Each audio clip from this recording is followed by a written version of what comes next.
Bloomberg Audio Studios. Podcasts, radio, news. Good morning, I'm Nathan Hager. And I'm Karen Moscow. Here are the stories we're following today. Karen, we begin with the latest developments in the Middle East. Israel's government has approved a ceasefire deal with Hamas that will include releasing thousands of Palestinian prisoners in exchange for any remaining hostages in Gaza. Stuart Livingston-Wallace heads Bloomberg's Middle East coverage. It all seems to be going reasonably smoothly. It went to the Israeli cabinet last night, was approved. So we're now in a sort of a 24-hour initial phase where the IDF, that is the Israeli army, will start withdrawing from its current positions to sort of a pre-agreed line. They will still be inside Gaza, but it's going to be over a significantly smaller amount of territory. So basically we're looking at the next 4 days. It's going to unfold. And again, this is very much phase one. And then in terms of the next hurdles, I mean, I think there's a long way to go. And, we should be under no illusion about how difficult some of those questions are, notably on the question of the complete disarmament of Hamas, the future governance of the Gaza Strip, and perhaps most importantly, the reconstruction of the Gaza Strip. Bloomberg's Stuart Livingston-Wallace says President Trump will travel to Israel, he says, to be on hand for the release of the hostages. And we have some breaking news here, Nathan. Venezuelan opposition leader Maria Corina Machado has won the 2025 Nobel Peace Prize. And of course, we'll be watching this morning for any reaction from President Trump, who has waged an aggressive lobbying campaign ahead of today's announcement. And again, that's just crossing the Bloomberg. All right, Karen, thank you for that. Now to the latest on the federal government shutdown into day 10 of the stalemate in Washington. Both sides continue to blame each other for the impasse, and President Trump is doubling down on threats to take advantage of it. We'll be cutting some very popular Democrat programs that aren't popular with Republicans, frankly, because that's the way it works. They wanted to do this, so we'll give them a little taste of their own medicine. President Trump spoke at a cabinet meeting at the White House, heard live on Bloomberg Radio, but Republicans may be feeling political heat as well. House Speaker Mike Johnson took questions about the shutdown on C-SPAN. One caller on the Republican side said her husband serves at Fort Belvoir, Virginia, and their medically sensitive children might have to go without medication if they miss a paycheck. You could stop this, and you could be the one that could say military's getting paid. And I think that it is awful, and the audacity of someone who makes six figures a year to do this to military families is insane. Speaker Johnson responded to that caller saying the Democrats are the ones keeping her from getting a check. Well, Nathan, the Trump White House has decided there's a group of federal staffers they can't do without during the shutdown, and the people who put together the economic data are the ones they're talking about. Let's get more from Bloomberg's John Tucker. John, good morning. Yeah, good morning, Karen. The White House Office of Management and Budget has directed the Bureau of Labor Statistics to recall staff. They need them to assemble the September Consumer Price Index. That is the report that determines the size of next year's Social Security checks.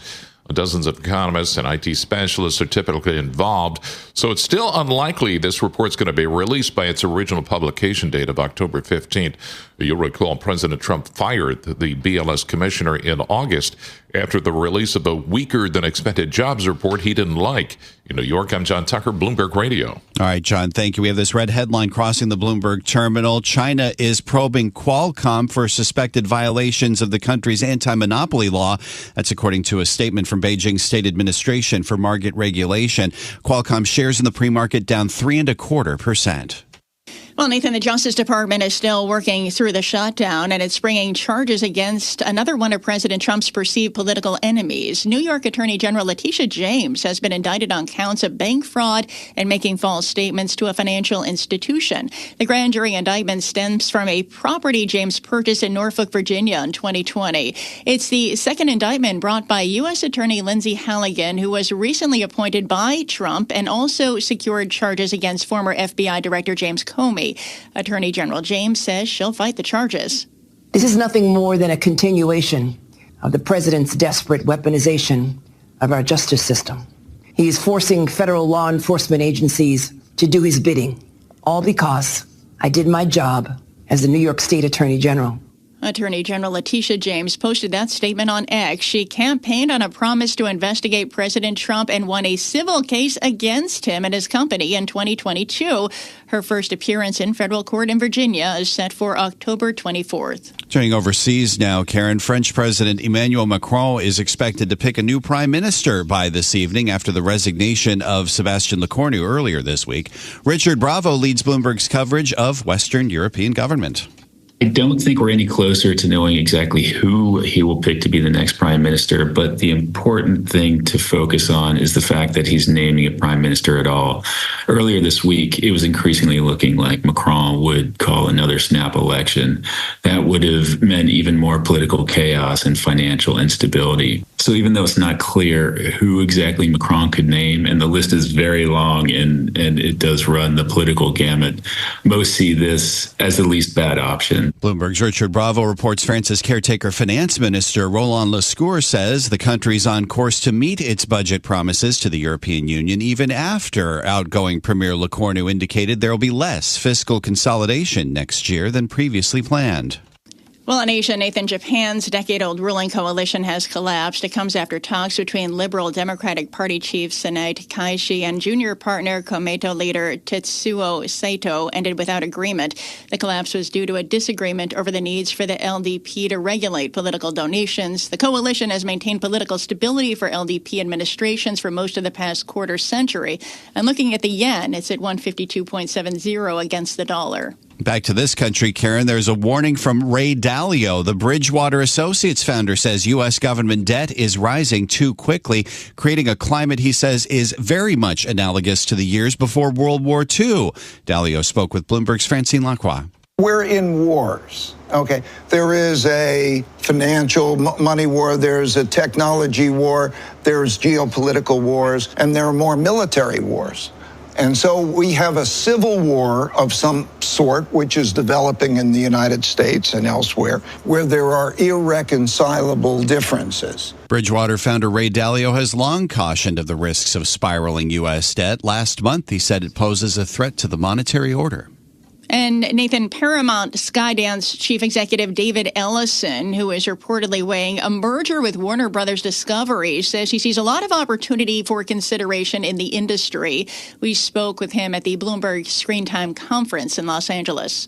First and foremost, what's good for the talent community, what's good for our shareholders in value creation, and what's good for basically storytelling at large.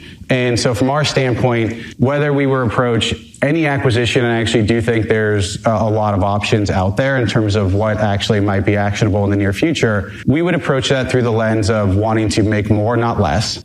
And David Ellison took over Paramount, the parent of CBS, Nickelodeon, MTV, and the namesake movie studio in August after completing an $8 billion merger with his film production company, Skydance Media. Get that full conversation and all of the biggest names we spoke with at Screen Time on the Bloomberg Podcast channel on YouTube. Time now for a look at some of the other stories making news in New York and around the world. And for that, we're joined by Bloomberg's Michael Barr. Michael, good morning. Good morning, Karen. National Guard troops are expected to begin patrolling in Memphis. The patrols are expected today after a federal judge in Illinois ruled Thursday to block a deployment in the Chicago area for at least 2 weeks. Illinois Attorney General Kwame Raoul says the deployment was never legally justifiable. This is an important decision, not just for the state of Illinois, but for the entire country. September 12th was the weekend ICE operations moved into Chicago ahead of Mexican Independence Day celebrations. Virginia gubernatorial candidates Democrat Abigail Spanberger and Republican Winsome Earl Sears clashed over issues in a debate at Norfolk State University. The debate also focused heavily on a text message scandal involving Democratic nominee for Attorney General Jay Jones, with Earl Sears pressing Spanberger to demand Jones suspend his campaign. Really what I want to ask, this first question is, Abigail, when are you going to take Jay Jones and say to him, you must leave the race?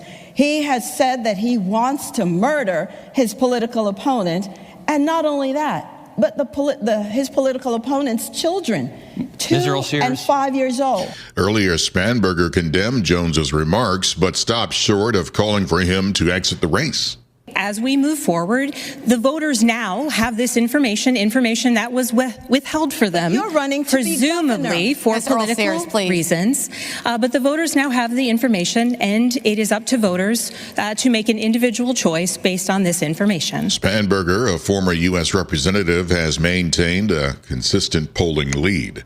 Tropical storm Raymond has formed in the eastern Pacific Ocean. It is the third system now off the western coast of Mexico. Global news 24 hours a day and whenever you want it with Bloomberg News Now. I'm Michael Barr, and this is Bloomberg. Karen.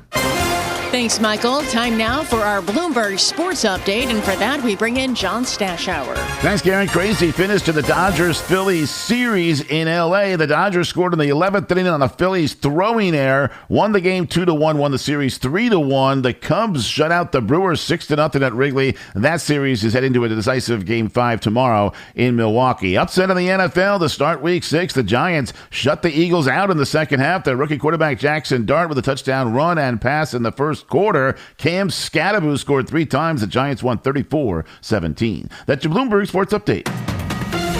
Stay with us. More from Bloomberg Daybreak coming up after this. Coast to coast on Bloomberg Radio, nationwide on Sirius XM, and around the world on Bloomberg.com and the Bloomberg Business app. This is Bloomberg Daybreak. Good morning, I'm Nathan Hager. It is a major step toward ending 2 years of brutal war in Gaza. Israel's government has approved a deal for Hamas to free its remaining hostages in exchange for more than 2,000 Palestinian prisoners. Israeli Prime Minister Benjamin Netanyahu says this clears the way for those hostages to come home in the next 3 days. We couldn't have achieved it without the extraordinary help of President Trump and his team, Steve Witkoff and Jared Kushner. Israeli Prime Minister Benjamin Netanyahu spoke after the vote, flanked by the White House special envoy and President Trump's son-in-law. For the very latest, we go to Tel Aviv and welcome Bloomberg News Israel Bureau Chief Ethan Bronner. Ethan, good morning. This morning after the vote, is the ceasefire holding? Well, the ceasefire is actually only just starting officially, right? I mean, it's the deal was that after the vote, Israel would begin to redeploy its forces from controlling approximately 70% of Gaza to about half of it. So Israel has begun, actually, I think in just the last minutes, to start to move its troops back to that first line agreed to between the two sides. Interesting to see the White House envoy and President Trump's son-in-law side by side with Netanyahu as he was surrounded by his cabinet during this vote. We've spoken before about U.S. influence on Israel throughout this conflict. What does this say to have them in the room at this moment? You know, this is something, honestly, that was done even during the Biden administration. President Biden, Tony Blinken, and others would sit in the cabinet meeting during the beginning of this war in a sign of solidarity. So, of course, it is, as you point out, a sign of an incredible sort of shoulder to shoulder, no daylight, we're all in this together approach. And obviously there have been tensions between Netanyahu and Trump. But I think the point, and again, in addition, President Trump is planning to be here in a couple of days. So the point is to say whatever tensions there have been, we're basically together in our views of how to go forward here. Going forward, there are still plenty of unanswered questions as to whether this will be just a first step or whether this 20-point plan can be fully implemented, aren't there? Yeah, many, many, many. I mean, in fact, fundamentally, what's most striking about this is that for a variety of reasons, which we can talk about, Hamas is going to give up all the hostages in front, that is to say, in the next 72 hours. And then Israel is going to free about 1,950 Palestinian prisoners.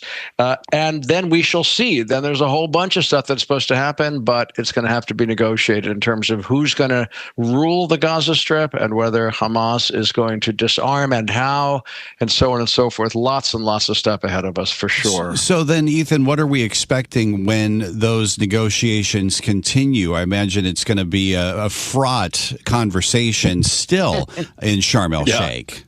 Deeply, deeply. I don't know that it's going to happen in Sharm El-Sheikh. I don't know where these negotiations are going to take place or over what period of time, but absolutely hugely fraught. I mean, I think that my instinct is that the reason Hamas is giving up all the hostages up front, which is something it had refused to do consistently for 2 years, is that Qatar and Turkey and Egypt, its sponsors and friends, have said to it, do that and then work hard on the question of your role in the future and who gets amnesty and so forth and so on. So Israel is still saying it's not going to allow Hamas to have any role in the future of Gaza rulership. So we shall see. It's going to be a lot. There's no question about it. But the other question is, once Israel gets its hostages back, will Prime Minister Netanyahu call an early election? Reasonably likely. Will he win? Another question. And also, will the public say, look, our hostages are home. We don't want to fight anymore no matter what's going on in Gaza? I don't know. This is Bloomberg Daybreak, your morning podcast on the stories making news from Wall Street to Washington and beyond. Look for us on your podcast feed by 6 a.m. Eastern each morning on Apple, Spotify, or anywhere else you listen. You can also listen live each morning starting at 5 a.m. Wall Street time on Bloomberg 1130 in New York, Bloomberg 99.1 in Washington, Bloomberg 92.9 in Boston, and nationwide on Sirius XM Channel 121. Plus, listen coast to coast on the Bloomberg Business app, now with Apple CarPlay and Android Auto interfaces. And don't forget to subscribe to Bloomberg News Now. It's the latest news whenever you want it, in 5 minutes or less. Search Bloomberg News Now on your favorite podcast platform to stay informed all day long. I'm Karen Moscow. And I'm Nathan Hager. Join us again tomorrow morning for all the news you need to start your day right here on Bloomberg Daybreak.